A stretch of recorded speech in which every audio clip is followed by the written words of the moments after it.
Hi hello welcome to அடிங்கப்பா ஹாஹா சமையல். இன்றைக்கி நம்ம சேனலில் பார்த்திங்கன்னா ரொம்பவே சூப்பராக எளிமையாக செய்யக்கூடிய வாயில் வச்சாலே கரையக்கூடிய பொட்டுக்கடலை ஸ்வீட்ஸ் தான் செய்ய போகிறோங்க. அது எப்படி ஈஸியாக சிம்பிளாக செய்யலான்றதை பார்க்கலாம் ஃப்ரெண்ட்ஸ். 10 நிமிஷத்தில் ஈஸியாக செஞ்சிடலாம். அதுக்கு முன்னாடி நம்மளோட சேனலை சப்ஸ்கிரைப் பண்ணுங்கள், பக்கத்தில் இருக்கிற பெல் ஐக்கானை கிளிக் பண்ணுங்கள். அப்போ தான் நான் கொடுக்குற ஒவ்வொரு வீடியோவும் உங்களுக்கு நோட்டிஃபிகேஷனில் வந்து சேரும் ஃப்ரெண்ட்ஸ். இப்போ இந்த பொட்டுக்கடலை ஸ்வீட்ஸை எப்படி செய்யலான்றதை பார்க்கலாம். வாங்க வீடியோக்குள்ளே போகலாம்.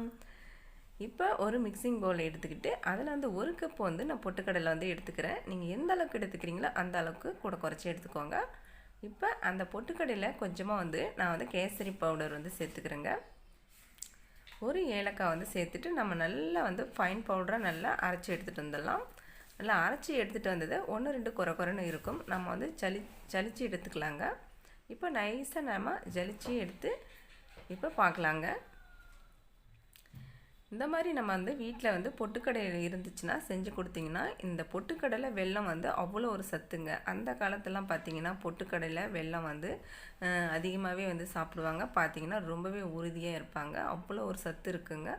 இந்த மாதிரி நீங்கள் வந்து வீட்டில் குழந்தைங்களுக்கு செஞ்சு கொடுங்க. இப்போ நல்லா மாவை வந்து சலிச்சு எடுத்தாச்சு. இப்போ வந்து 2 கப்பு வந்து வெல்லம் வந்து எடுத்துக்கிறேங்க.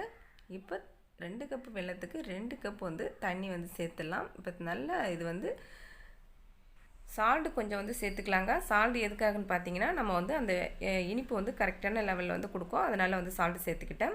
இப்போ அந்த வெல்லம் வந்து ரொம்ப வந்து கொதிக்கணுன்ற அவசியம் இல்லை. நம்ம வந்து கரையை வச்சுக்கிட்டாலே போதுங்க. சிம்மில் வச்சு நல்லா வெல்லத்தை வந்து கரைச்சி எடுத்துக்கலாங்க. இப்போ கரைச்சதுக்கப்புறம் நம்ம வந்து வடிகட்டி எடுத்துக்கலாம். இப்போ வெல்லத்தில் வந்து நமக்கு மண் தூசி இருக்கும். அதனால் நம்ம வந்து வடித்து எடுத்துக்கலாம். இப்போ நம்ம அந்த வடிகட்டின வெள்ளைப்பாகு வந்து ஊற்றிட்டு நம்ம வந்து அரைச்சி வச்ச பொட்டுக்கடலை மாவை இதோடு சேர்த்துட்டு நல்லா மிக்ஸ் பண்ணி எடுத்துக்கலாம்.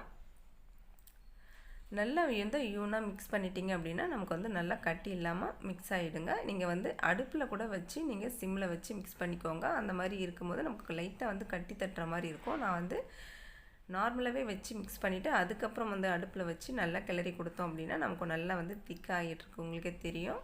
இப்போ நல்லா சிம்மில் வச்சுக்கிட்டு இந்த மாதிரி நல்லா கிளறி கொடுத்துட்டே இருங்க. நமக்கு வந்து நல்லாவே கெட்டியாக ஆரம்பிச்சிடும். இப்போ இந்த அளவுக்கு வந்து கெட்டியாக ஆரம்பிச்சிருச்சுங்க.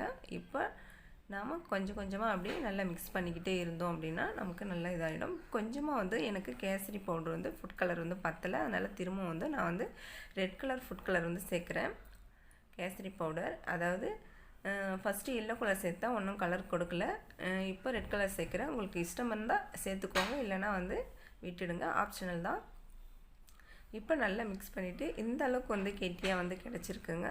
இப்போ இந்த ஸ்டேஜில் நம்ம வந்து சன்ஃப்ளவர் ஆயில் வந்து எண்ணெய் வந்து ஒரு 1/2 கப் வந்து விட்டுக்கிறோங்க. அந்த மாதிரி நம்ம விடுறதுனால நமக்கு வந்து நல்லாவே வந்து ஒன்றோட ஒன்று ஒட்டாமல் நல்லா சூப்பராக எம்மியாக கிடைக்குங்க. இப்போ நல்லா சிம்மில் வச்சு நல்லா அந்த எண்ணெய் அப்சர்வ் பண்ணுற வரைக்கும், அதுக்குள்ளே இழுக்கிற வரைக்கும் நம்ம வந்து நல்லா மிக்ஸ் பண்ணி எடுத்துக்கணும். இப்போ நல்லா மிக்ஸ் பண்ண நமக்கு வந்து பார்த்திங்கன்னா அந்த பொட்டுக்கடலை அந்த மாவு வந்து பார்த்திங்கன்னா நல்லா வந்து அதுக்குள்ளே எண்ணெயெல்லாம் நல்லா இழுத்துரும். நம்ம எப்படி இருக்குன்றதையும் பார்க்கலாங்க. இந்த மாதிரி செஞ்சு சாப்பிட்டோம் அப்படின்னா செம்ம அட்டகாசமாக இருக்கும், செம்ம டேஸ்ட்டாக இருக்குங்க. வாயில் வச்சாலே கரையுங்க, அந்த அளவுக்கு ஒரு சுவையாக இருக்குங்க, செம்ம டேஸ்ட்டாக இருக்குங்க. நீங்களும் வந்து பொட்டுக்கடலை இருந்துச்சுன்னா இந்த மாதிரி ட்ரை பண்ணி பாருங்கள். இப்போ நம்ம இதில் விட்ட எண்ணெய் கொஞ்சம் கூட வந்து இல்லை, எல்லாத்தையும் இழுத்து உறிஞ்சிட்டு இப்போ நமக்கு வந்து இந்த பொட்டுக்கடலை ஸ்வீட்ஸ் வந்து ரெடி ஆகிருச்சு. ஈஸியாக சுலபமாக எல்லாருமே செய்யக்கூடிய பொட்டுக்கடலை ஸ்வீட்ஸ் வந்து செஞ்சாச்சுங்க. இந்த மாதிரி குழந்தைங்களுக்கு செஞ்சு கொடுத்தீங்கன்னா அவங்க போன்ஸ்லாம் வந்து பார்த்திங்கன்னா ரொம்பவே உறுதியாக இருக்கும், ரொம்பவே ஹெல்த்திங்க. அதுவும் பொட்டுக்கடலை வெல்லம் அப்படின்னாலே நீங்கள் நார்மலாகவே கொடுக்கலாம். அந்த மாதிரி இல்லாத நீங்கள் செத்த நேரத்துக்குள்ளே இது வந்து 10 நிமிஷம் தான் ஆகும், செஞ்சு ஈஸியாக கொடுத்துடலாங்க. இப்போ நாம் வந்து ஒரு பிளேட்டுக்கு வந்து மாற்ற போகிறோம். நான் வந்து வாழை இலையில் இப்போ வந்து பார்த்திங்கன்னா சின்ன சின்ன உருண்டைகளாக வந்து இந்த இலையில் வந்து வைக்கிறேன் பாருங்கள். இது வந்து அப்படியே எடுத்து சாப்பிட்டோன்னா அவ்வளோ ஒரு எம்மியாக இருக்குது. நீங்களும் வந்து வீட்டில் ட்ரை பண்ணி பாருங்கள். இந்த பொட்டுக்கடலை ஸ்வீட்ஸ் வந்து பார்த்திங்கன்னா பார்க்குறதுக்கு மட்டும் இல்லை, சாப்பிட்றதுக்கும் அவ்வளோ ஒரு அட்டகாசமாக இருக்குது.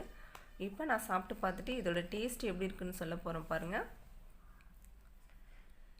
அவ்வளோ ஒரு சூப்பரான ஒரு ரெசிபி தான். ஈஸியாக சிம்பிளாக எல்லாருமே செய்யக்கூடிய பொட்டுக்கடலை ரெசிபி தாங்க. எம்மியாக இருக்குது.